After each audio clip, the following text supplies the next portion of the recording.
Hey y'all, I decided I am gonna do the big "Here are all my favorite books" video because I did one individual video on the Seep, which went well, but when I've tried to sort of talk about other ones that are on the list, I find myself coming up a little short. I just feel like I can't speak to them as well as I want to do a full length like video on each one individually. So let's just talk briefly about all the 25 books that are on my favorites shelf on Goodreads. These are the ones that really fucked my life up when I read them.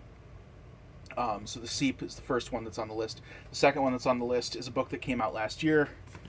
It is Bubblegum by Adam Levin. And yes, the hardcover does smell like bubblegum. This is a book. This is Adam Levin's second book. It took him 10 years between books, so I was very excited for this book when it came out last year. It was one of the only books I read last year, actually. I didn't do very much reading last year. So it's about a man in his 30s named Belt Magnet, who is a sort of who is a writer. He wrote a cult classic novel, and is tried to write a follow-up but has found himself unable to. He lives at home with his father, who's widowed.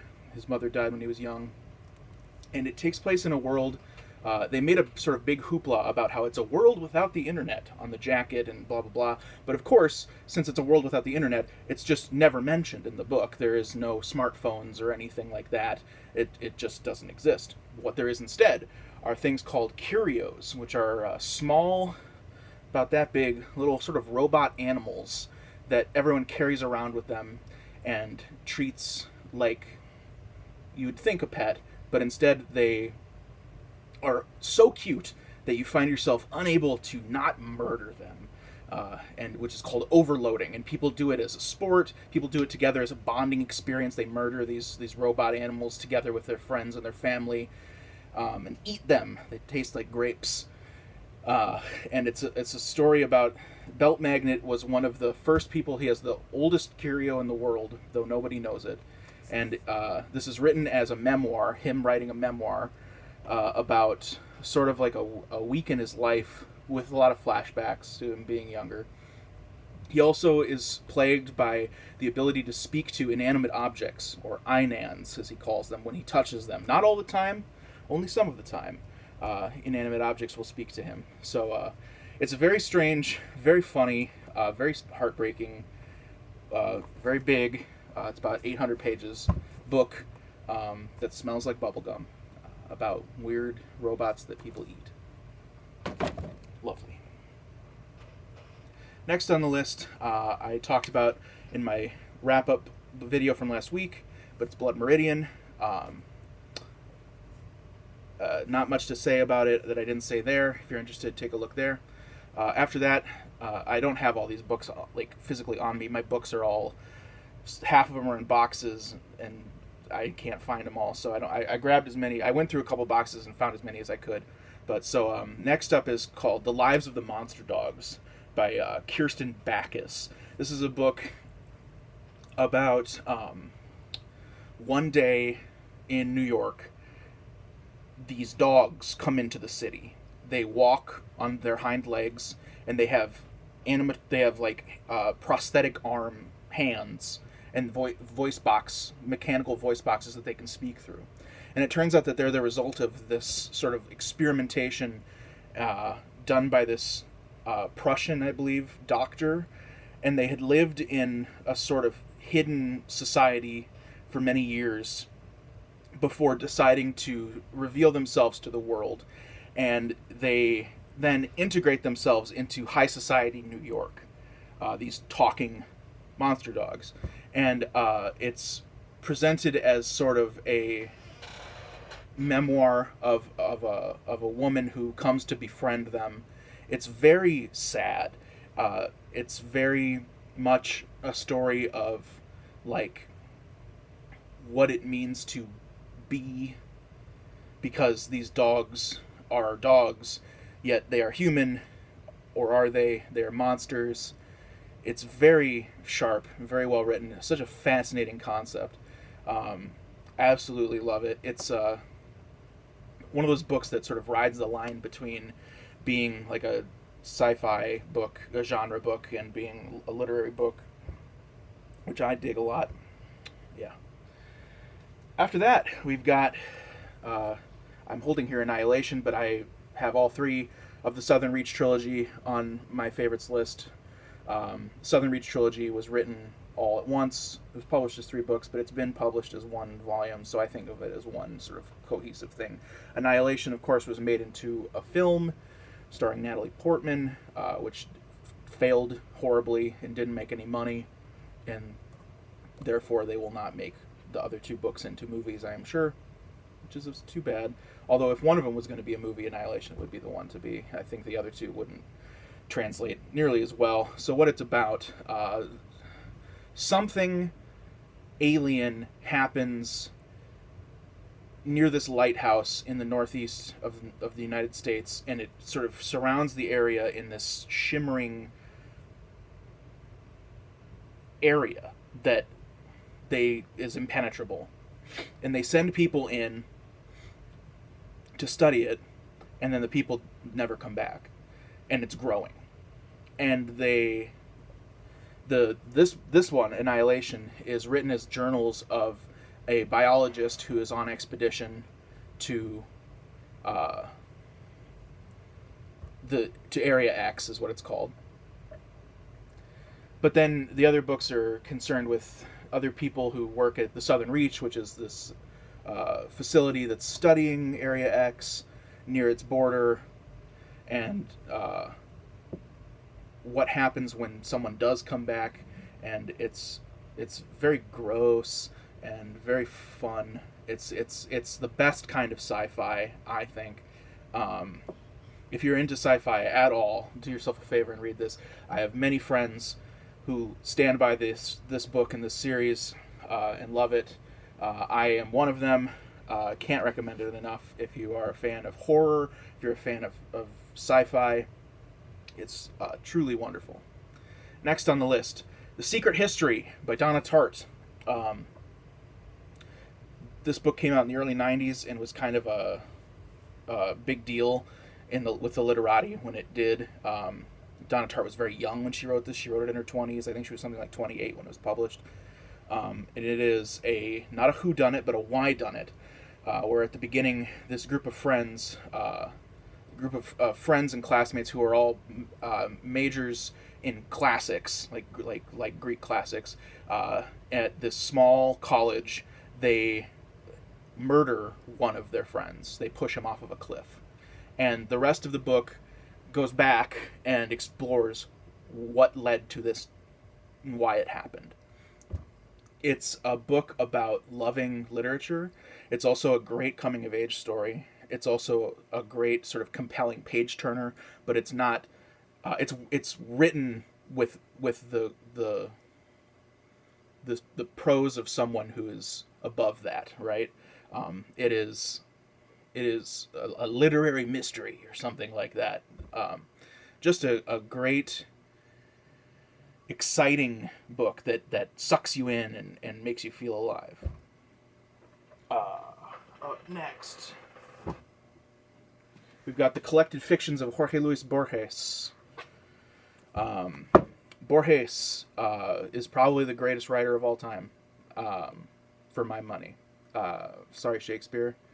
Sorry, Marcel Proust. I'm a big bad boy lover of Borges. Borges was a guy who wrote with such a particular style that many have imitated, none have mastered.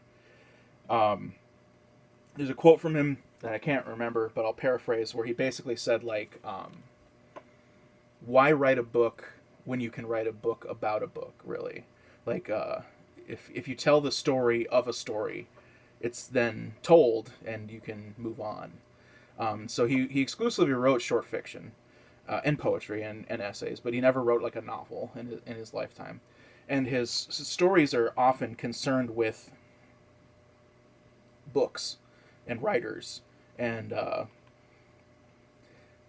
one of his stories that that always stuck with me the most is now you'll see why I have to look up the title here in a second.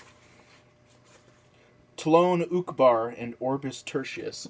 It's about these friends who find this entry in a bootleg encyclopedia about a country that doesn't exist, and then sort of stumble upon this literary conspiracy to create a history of a country that is fictional. It's very weird. Borges is a weird dude. He was a cool guy. He went blind when he was in his 50s, and he would have all the young writers come and read to him to keep him sharp, which is pretty cool. Up next, poetry collection, Ariel by Sylvia Plath. What is there to say about Sylvia Plath? I read her for the first time when I was in college. Her sort of morbid curiosity with the world really rang true with me. And the confessional poets have always been my favorite kind of poets. That's kind of the poetry that I write, is confessional. I find that the medium is probably best in that way. So if you have an interest in, I'm sure like a lot more people have read The Bell Jar than have read her poetry. If you like The Bell Jar, please read her poetry. It's so good. Just a wonderful book. And it was published posthumously. Of course, she famously committed suicide by putting her head in an oven. And sort of Ariel was sort of controversial because the manuscript was taken and edited by her husband, Ted Hughes. And a lot of people were like, oh, well, it's funny that Ted Hughes gets to decide which poems and blah, blah, blah we get to see because she's killing herself because of him. And another great book is The Birthday Letters, which is a collection of poems that Ted Hughes wrote in the 90s, many years after her death, about her death and how it affected him. Ted Hughes, probably not the greatest dude in the world, but a good poet nonetheless. Up next, we have The Virgin Suicides by Jeffrey Eugenetes. Most people are fans of Middlesex. I am firmly a Virgin Suicides fan.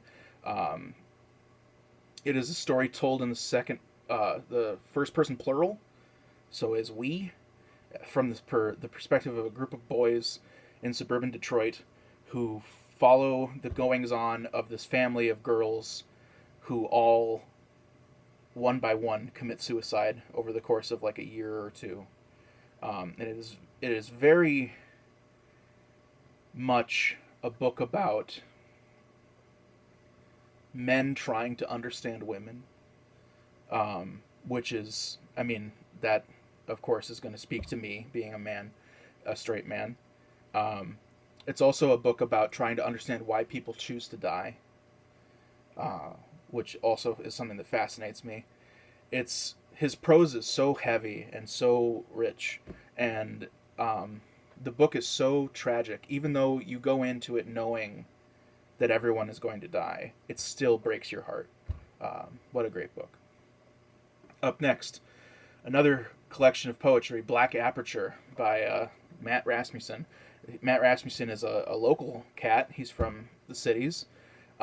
This is a book of poetry about his brother's suicide. His brother committed suicide when Matt was younger than him. I believe he was in high school at the time.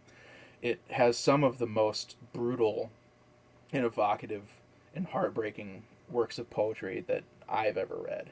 It was a finalist for the National Book Award.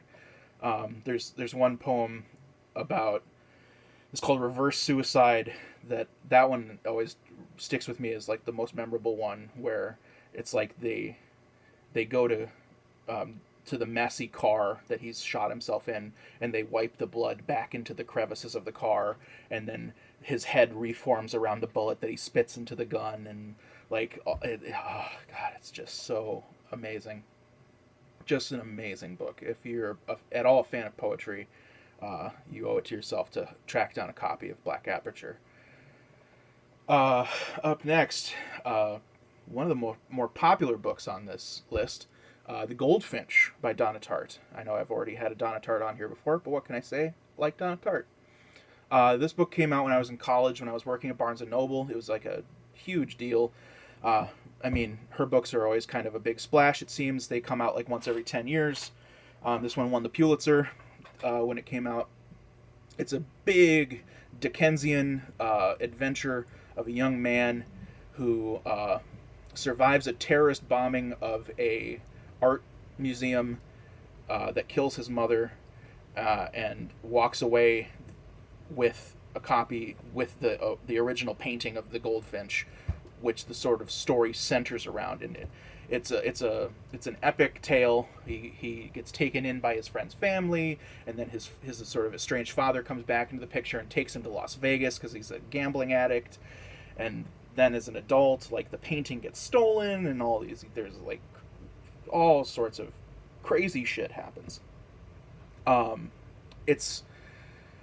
I loved it because I sort of saw myself in the characters, especially the main character, who's about my age when I was reading it, and it's just such a truly epic tale of millennial life, I guess, and coming of age, and what it means to be a young man, which is a fascinating sort of take because it's written by a woman. Yeah, you owe it to yourself to read that book. I know it kind of got hyped up a lot, so that hype always tends to sort of push people away. I'm here to say the hype is real. Check it out. It's a great book. Up next, we've got Jesus' Son. I actually can hold this one up. By Denis Johnson. Stories. I always think of it more as a novel. It's linked stories that all have, it's assumed, the same unnamed narrator that is about drug addiction and alcoholism and vagrancy. And the book is named after a line from the song Heroin by the Velvet Underground, to give you an idea of where things are going. Johnson was such an evocative writer.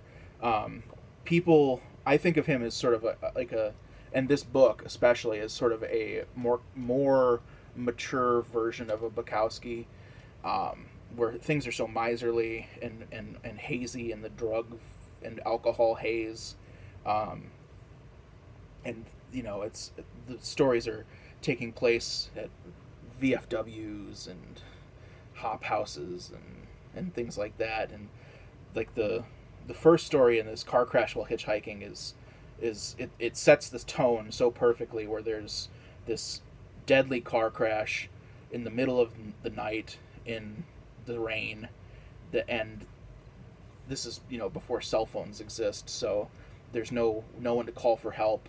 It's just totally brutal. And this is a short book. It's like 150 pages long. You can burn through it in 2 hours. If you have any interest in anything like, especially if you like Bukowski, or if you used to like Bukowski like me, give this a try. I think it might whet your appetite. Up next, another story collection, CivilWarLand in Bad Decline by George Saunders. Truthfully, I could put everything by George Saunders on this favorites list, and I've thought about it. But this one is my favorite of his. It's his first collection. It is like 5 stories and a novella, 6 stories and a novella. And the title story is one of my favorite pieces of fiction ever written. I'll focus on that one because I reread it pretty recently, so it's fresh in my mind. That one is about a CivilWarLand, which is a sort of Civil War themed theme park that is in great disarray, and the attempts by the narrator to try and keep the theme park alive. They hire this Vietnam veteran who's very disturbed to be their chief security, to take care of the gangs that constantly break in and vandalize the park and attack the guests. But then he starts murdering them and burying their bodies in the fake cemetery. But then the narrator is also haunted by these ghosts of Civil War era people who lived on the land that the park is on, who don't understand that the war is over. And I mean, it's Saunders. Saunders is just an absolute genius. Everything he writes comes with a concept that is just so good. Like the ideas of his stories always just fascinate me. Like I think I can't remember which collection it's in, but the one where the people are pretending to be cavemen in a caveman exhibit at a museum, but they keep getting faxes in their office in the back that's hidden behind the rocks that they're like not being caveman-y enough, and it just so funny, so weird. Love him. Up next, we've got The Little Prince, another very popular book. The only book that's considered a kid's book that's going to be on this list for sure. I think of this book, it's a kid's book, but it's really not. It's a book for everybody about, sadness and imagination. I have here the pop-up version, which has some pretty slick pop-ups in it. Here's a good one. Woo! It's unabridged, but it just also features pop-up versions of the illustrations from the original version. I feel like little needs to be said about this book. It's an absolute classic of 20th century literature, absolute classic of French literature, classic of children's literature. Yeah, I love that book. Up next, The Flame Alphabet by Ben Marcus. I love Ben Marcus. I think I did definitely, because I was talking about his essay about Gaddis in my Friday Reads video earlier this week. Ben Marcus is an experimental fiction writer. This is his most recent novel. It has a 2.8 out of 5 on Goodreads, where people repeatedly refer to it as the most boring and incomprehensible thriller that they've ever read. My God, the fact that people thought that this was some sort of mystery thriller, no wonder it's got such a low rating. They're coming in with the wrong expectations. Ben Marcus is, as I said, an experimental writer. This is a book about a world where the language of children becomes toxic. Let that sink in for a moment. It's the speech of children starts to cause physical pain. It hangs in the air like a toxic cloud, and society slowly devolves into just chaos and disrepair. At the same time, it's about this sort of sect of Judaism called the Forest Jews, where they go out to this secret hut in the woods with this well that's got like a radio in it, and they listen to these sermons while they have sex on top of it. It's very weird book. And then, of course, there's this sort of antagonist character becomes convinced that the Forest Jews have some sort of secret that can be used to save the world from toxic language. The fact that children are immune to the toxicity, they start to experiment on children to try and find a cure, and it is just a wild book, full of crazy ideas and brilliant, just harrowing language. It's a book about language, obviously. It's a book about speech and language being toxic, and how we take so much for granted. If you're interested in things like that at all, highly recommend you check it out. After that, we've got Threats by Amelia Gray. This is about a man who starts finding little scraps of paper throughout his house with threats written on them, and he doesn't understand where they're coming from or who they're from or why they're happening to him. And then it sort of descends into like is this happening to him? It's very hallucinatory and also very experimental. It also has a very terrible rating on Goodreads, probably for similar reasons. Amelia Gray writes very sort of disgusting and experimental and dense books. But if you're into that kind of thing, then I highly recommend Threads.